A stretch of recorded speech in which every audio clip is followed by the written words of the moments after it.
Hello everyone, my name is Hiram and welcome to Clean Academy. In this Clean Academy video, I want to talk about what an ingredient list does and doesn't tell you. There was a time when clean beauty ruled everything. It took over Sephora shelves, won every award, and convinced millions it was the gold standard. But what if it was all just brilliant marketing? Between moldy products and harsh reactions to natural ingredients, people are starting to wonder, is clean beauty actually better or just better marketed to feel that way? In this episode, we're breaking down the rise and fall of clean beauty, how it promised safety, created fear, and now quietly disappearing from shelves. To really understand clean beauty, you have to understand its roots. And spoiler, they're not as pure as you think. Chapter 1. The complex history of clean beauty. While many want to believe that the idea of harmful ingredients is fairly new, the truth is, mainstream beauty has always been a pretty dangerous business. In the late 1800s and early 1900s, it wasn't unusual for women to use products laced with arsenic and lead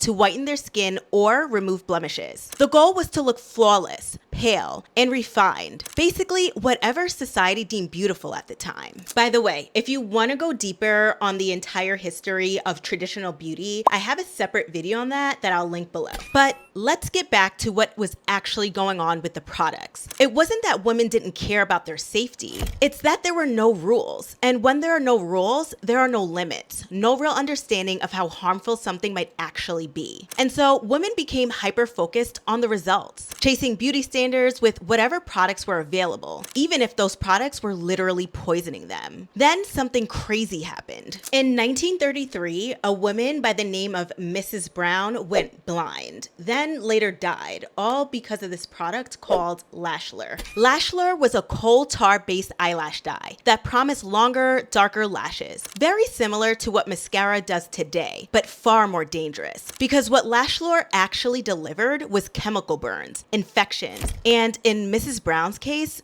death. And the crazier part, Mrs. Brown wasn't alone. Dozens of other women had life-altering reactions to the product, from severe burns to permanent blindness. And the culprit? The coal tar dye ingredient that had never been tested for safety. This, along with other toxic drugs and dangerous cosmetics on the market, forced Congress to act. And in 1938, they passed the Food, Drug, and Cosmetic Act, giving the FDA at least some power to regulate what was happening in beauty products. And the keyword here is some. It was the first time the government acknowledged that beauty products could be harmful. So while consumers weren't yet demanding better-for-you ingredients, a seed of institutional distrust was planted. The industry had failed to self-regulate, and that failure would come back around. Which brings us to Chapter 2, before clean got complicated. Some people trace the roots of clean beauty back to a 1968 CoverGirl campaign that promoted the natural look. But these ads were made about the aesthetics of clean, not the formulas. The campaign featured fresh-faced models like Sybil Shepherd and emphasized a clean, effortless appearance. It aligned with the cultural shift away from bold red lips and Technicolor eyeshadow and more towards something that looked more natural. While this ad did not kickstart the clean beauty movement as we know it today, it did introduce something very powerful. The idea was that clean was now a beauty ideal, and once the word clean entered the beauty vocabulary, brands never really let it go. They just gave it a new meaning. So at first, clean was just a look, but by the 90s, that started to change. The rise of wellness culture, yoga, organic food, and whole foods as a lifestyle hub was making people think more critically about what they put in and on their bodies. Brands like Aveda, founded in 1978 but gained mainstream traction in the 90s, and Origins, which launched in 1990 by Estee Lauder, started using phrases like natural, plant-based, and powered by botanicals. The products weren't perfect, but the message landed. Beauty should be safe for your skin, for your body, and possibly the planet. By the early 2000s, beauty wasn't just about how you looked. It was about how products made you feel. Concerns around hormone disruptors, toxins, and carcinogens started making headlines. In 2004, the EWG launched its Skin Deep database, giving everyday shoppers the power to investigate ingredients for themselves. And soon, a new wave of ingredients to avoid took over. Parabens, sulfates, phthalates, and synthetic fragrances. But the real tipping point, when people learned that the European Union had banned over 1,300 ingredients in cosmetics, while the US had banned fewer than a dozen.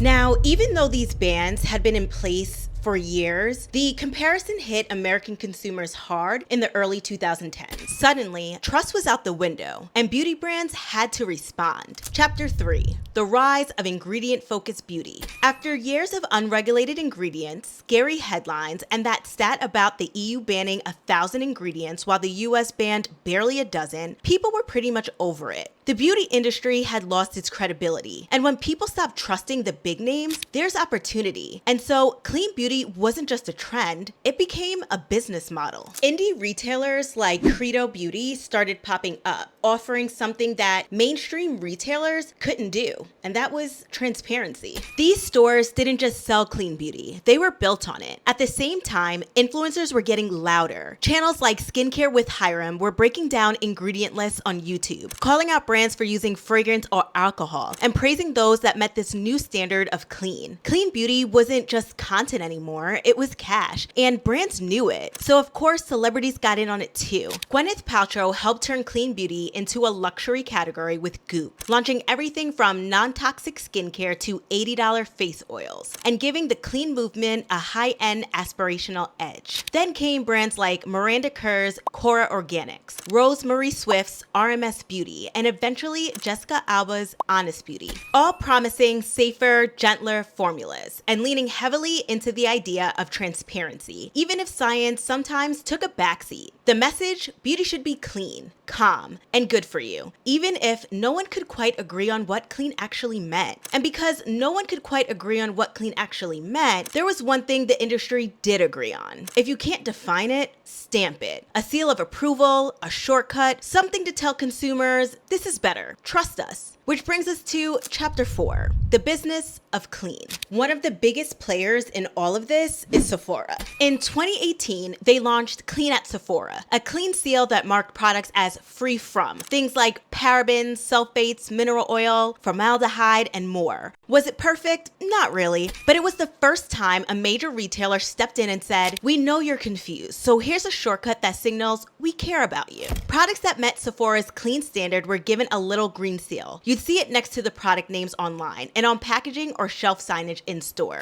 To earn the seal, products had to be free from more than 50 toxic ingredients, including things like parabens, sulfates, SLS, and SLES, phthalates, mineral oil, and formaldehyde. But here's the thing, brands did not need to be 100% natural or fragrance-free. Sephora actually still allowed synthetic fragrances as long as it was under 1%. So while it looked like a safety standard, it was really more of a marketing filter, a way to make clean beauty easier to shop without making any real safety guarantees. Then there's Allure. In 2019, they introduced their own clean beauty seal, putting their editorial weight behind it. Suddenly, clean wasn't just an indie or celebrity thing anymore. It was in your Instagram feed, your favorite magazine, and sitting on shelves next to the biggest names in beauty. But here's the catch. For something that was everywhere, clean beauty still didn't have a clear definition. Was it natural? Was it non-toxic? Was it scientifically backed? Was it vegan, sustainable, fragrance-free? I mean, it depends who you ask. Most clean beauty brands define themselves by what they were free from, not what they were made of.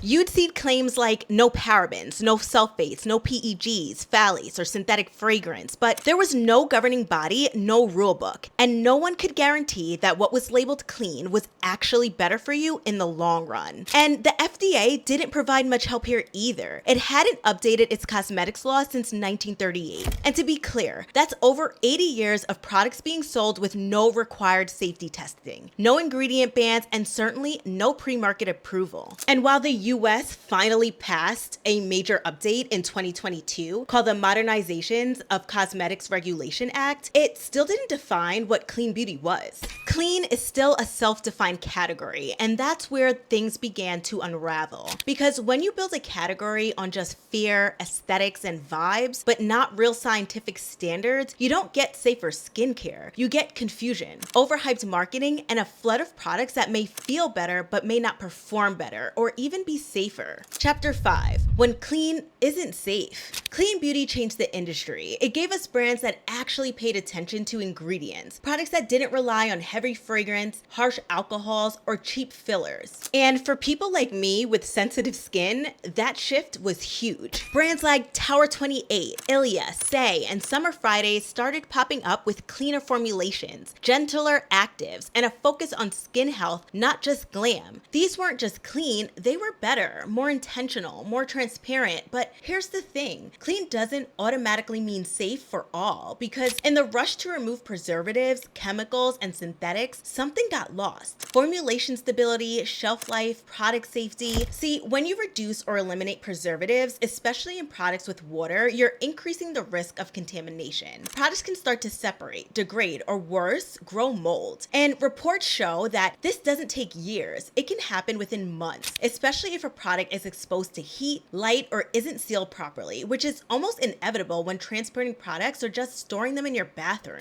Which brings us to 2023, when Kosas, a brand known for its clean ingredients and skin-loving formulas, faced major backlash for its Revealer Concealer. Customers started posting photos and videos of applicator wands with visible mold, black or fuzzy spots, strange smells, and textures that clearly weren't part of the formula. Kosas responded by saying the products were tested and safe, but also preservative-free, but clearly something wasn't working. That same year, Herbivore's Pink Cloud moisturizer had its own mold complaints. Jars went bad, formulas separated, people started questioning how safe these clean products actually were. While the clean beauty movement may have started with good intentions, people eventually started recognizing the value of something even more important: science-backed skincare. Formulas that are safe, stable, and effective, even if they contain ingredients that sound a little less botanical. And if you've been paying attention lately, you might have noticed clean isn't the buzzword it used to be.